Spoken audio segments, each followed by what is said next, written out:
We've been joined by Altaf Hussain Wani sab. He's a Kashmiri leader and he's right here with us in the studios. Altaf sab, thank you very much to have joined us. 7 exit polls that all predict that Narendra Modi is going to have a majority. Some talk about 350s, others talk about 380 seats out of the 543 in the Lok Sabha. We have seen how Narendra Modi has worked through his campaign. And despite the issues which include widening inequality, record high unemployment, rising prices, he has still managed to garner a majority of votes. At least this is what the exit polls say. What aid do you attribute these polls to? Will these polls and what they are predicting be confirmed tomorrow? I don't think it will be that much what the predictions are made by the exit polls, but somewhere in between they will be nearer to that what is said. But it will not be that thumping majority what Narendra Modi will be having. Having said that, it will be unfortunate for the people of India if they have still voted for a man in whose time the unemployment rate is at the highest. It's predicted to be by NSSO data in last 45 years, it is the highest unemployment rate in India. So it is in the time of Narendra Singh Modi. And similarly, 10 topmost, the most polluted cities are in India now. This is not I saying, it is WHO which reports that 10 of the top most polluted cities are in India. This is what Narendra Singh Modi has done to the India. Number of Indian soldiers martyred is the highest. They killed in these years is the highest. This is what Washington Post says. Similarly, the inequalities. A lot of Indian soldiers have also committed suicide. 80 years. In last 80 years, we have not seen such inequalities in India as we are seeing currently. This is Credit Suisse. It's Credit Suisse survey. We say it's not what I say or somebody else say. Likewise, India has become the world's worst country for women. This is Thomas Reuters survey. It's not, these are all impartial surveys which have been conducted in India in what has happened to the India during Narendra Modi's period. And similarly, the highest ever cow-related violences, mob lynching has happened during the Narendra Modi's period in India. All right. Despite all this, Wani sir, we will have to kind of cut it short for a little bit. We have to go to a break and we'll be right back. Ladies and gentlemen, we'll be right back after this short break. Stay tuned.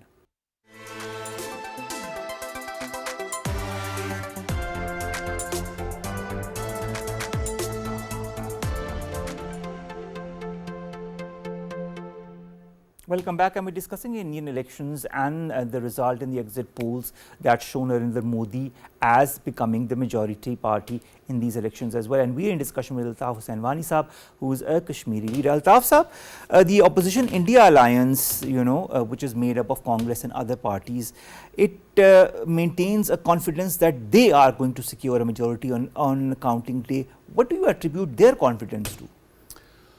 I think everybody has a right to claim the majority, as on the these exit polls, Narendra Modi today claimed the majority, which is not treated well, as he should not have claimed the majority on these exit polls. And likewise, the other parties, they have also this choice to declare themselves as winners. But the results will be declared tomorrow, and everybody will know what will happen tomorrow.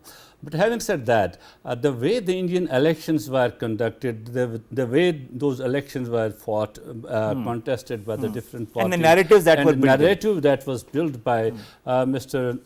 Narendra Modi and the BJP as a whole, we saw that these elections were primarily fought on the issue of Muslims of India.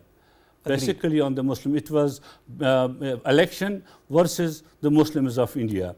And in each and every speech, in each and every sermon what the BJP leaders gave, whether it was Narendra Modi, whether it was Amit Shah or others, they accused Muslims like infiltrators, they will do this, they will do that, like they said that they will loot the money of the Hindus. They loot the money of they will even take away the Mangal Sutra of the women of India. They will not give them the power and all that. And that is what we saw in the first two phases of election, that BJP was feeling some heat the way the people conducted themselves during the election campaign. And in first two phases, they saw that their narrative, which was totally built on that they will say to the people that we have reached to the moon, we have done this, we have done development, we have got the G20 summit, and we have become the Vishwa Guru now. This was their primary, but it was not a sellable article in the so public. they completely changed So it they after. completely changed, and then it was all Muslim of India. It was Muslims of India versus the rest. So then we saw the other parties, unfortunately, those parties who claim themselves to be the democratic and all, we saw them also shying away from taking sides with the Muslims or speaking for the minority rights. Why? So, because they also thought because of the vote bank.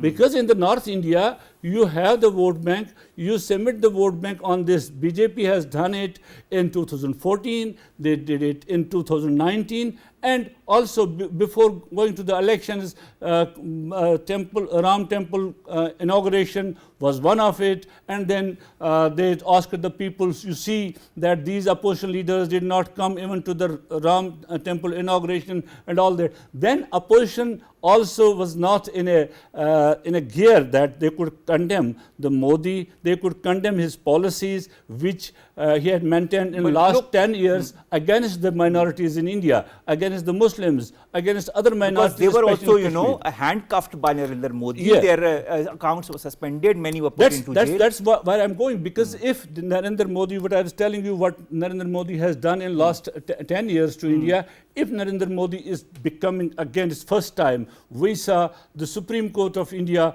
versus the Supreme Court of India. We saw Supreme Court of India versus the Election Commission of India. Supreme Court of India versus the Parliament of India. These all things had not happened before. We saw first time Election Commission playing a role like a puppet of the Narendra Modi.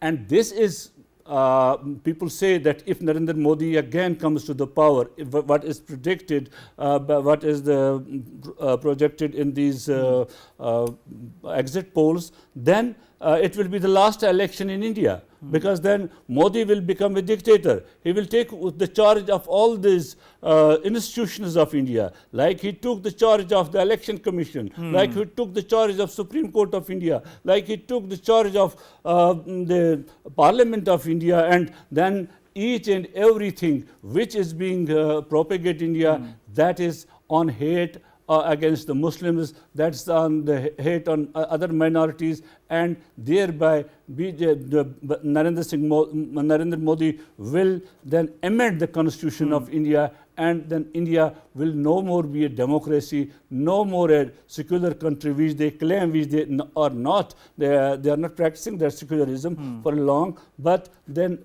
totally this will be a departure from democracy, this will be a departure from secularism, this will be a departure from parliamentary democracy, and we will see a dictator like Narendra Modi in India taking away the reins, and you will see the fascists of India ruling the country from length to breadth, and thereby the minorities and even the people in South, the people of South who are very much well-read people, they know the nonsense of this all, they will also be subjugated by these fanatic Hindus of the North, the way they did with the people of Indian-occupied Jammu and Kashmir, what they are doing there. What happens to the 200 million plus Muslims in India?